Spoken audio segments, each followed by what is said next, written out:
right, let's talk about the Premier League. We're days away from the Premier League starting again. I want to talk about your club first, Manchester United. I know you've been on tour. Give me your first impressions of Erik ten Hag as a manager. Looks very strict from the outside looking in. Yeah, he has been very strict. He knows what he wants. Discipline. He sets his guidelines out. Yeah. And if you break those guidelines, he deals with you. But I'll be brutally honest, I think this is what Manchester United have needed. I think especially the crop of players that have been playing over the past couple of years, I think they've needed something like this. Yeah. You know, someone to discipline them, because, you know, playing for Manchester United is a great honour. You know, you're not just there for a great honour, you're there to win things. And you got to have the right mentality. So I think this manager coming in, hopefully he'll be able to change things. I've said not just once, but quite a few times, it might be the duration of his contract before he gets Manchester right United. at the end of it. There you go.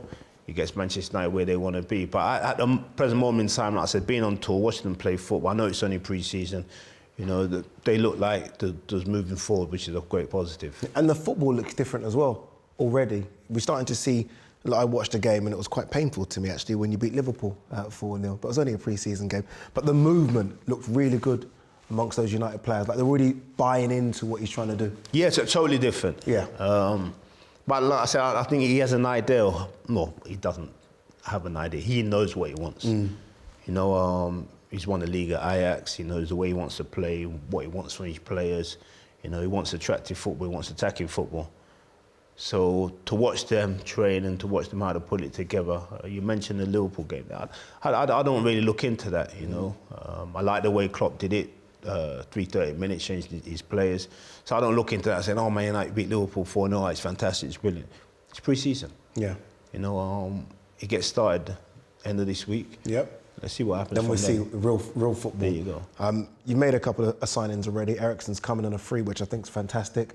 That experience. You've got Lisandro Martinez in there as well to give Maguire and Varane sort of, you know, you don't want it to be easy for defenders to think they're going to be picked every single week. You want competition there. Need more bodies, you think? Yeah, I think we do. Like I said, being away with them, I looked at us, I thought, yeah, we're a little bit light in positions.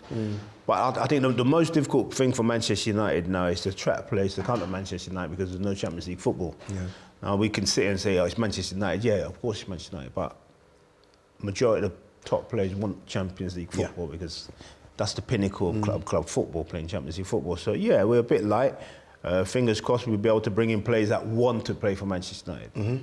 You know, not just bring in players that are not actually Manchester United players or good enough for Manchester United to bring them where they need to get to, but want to play for Manchester United, want to get Manchester United back in that position. Is it weird for you to look at them struggling like this? When you were there for 8 seasons, you won 5 Premier League titles, you won a treble. You know what I mean? You had major players everywhere. You'd look left and look right. It was a superstar, it was a leader, it was a captain. You look at the squad right now and it is struggling as a whole. United as a club is struggling a little bit. Is it weird considering what it was like when you were there? Yeah, it's very, very strange. I think I've always been used to success with Manchester United, so to see Manchester United in a position to find themselves in now, yeah, it is difficult. You know, we've been a dominant force for a very, very long time. So to see people talk about Manchester United like, oh, where they're going to finish, you know, they're fighting for the top 4. I'm saying to myself, top 4, we used to like, when we were playing, we used to talk about Arsenal, like watch Arsenal celebrate when they're finishing 4th for Champions League football, and unfortunately that's the position we've found ourselves in, you know, and like that really frustrates me, you know, because Manchester United, it's not about finishing 4th, it's about trying to win the Premier League, you know, and bring more success to the football club. A European spot enough to kind of appease the fans? It's crazy. I always say, before the season even starts, we talk about the season finishing. And where everyone's going to finish. I think for me personally, Manchester United, as a Manchester United fan, ex-player, ambassador, Manchester United are fighting to finish in the top 4. Top 4? Yeah. And that has got to be their aim. Yeah. It's got to be their aim to finish in the top 4. The squad is good enough for top 4, let's be honest. Yeah, but there's quite a few other squads that are good enough. Yeah. And it's about crossing that white line and getting the 3 points. So for me, we have to finish in the top 4 to entice players to come. If we can win a cup, you know, that would be absolutely brilliant. What's it been, 7, 8 seasons? Yeah, you know, FA Cup or the League Cup would be absolutely brilliant, but to win a cup is a little bit of luck. You know, so you just never know there. But for Manchester United, we have to be finishing this season in the top 4. Otherwise, come next year, it's going to be another tough season for Manchester Who wins the United. league, Liverpool or City? Well, I don't know. Is that Liverpool, did you just say? Did you say I Liverpool? really don't know. This must be a difficult question for you. Liverpool or City? You've got to pick. As an ex-United player, you've got to pick Liverpool or City. The fact that it was only a point last season, I guess, suggests it's probably going to go that route again between the two. It's going to be very, very close. Yeah. It might be more than a point, naturally. But it's going to be very, very close. I know Man If you had a fiver, spare fiver, where are you putting it? Man City. Yeah, Man City. Because, like I said, I don't think people are going to understand how much they're going to miss Mane this season. I really don't.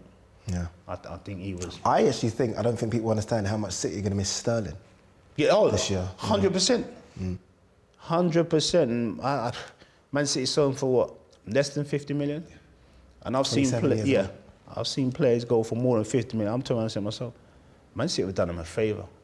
Because Sterling is an absolute baller.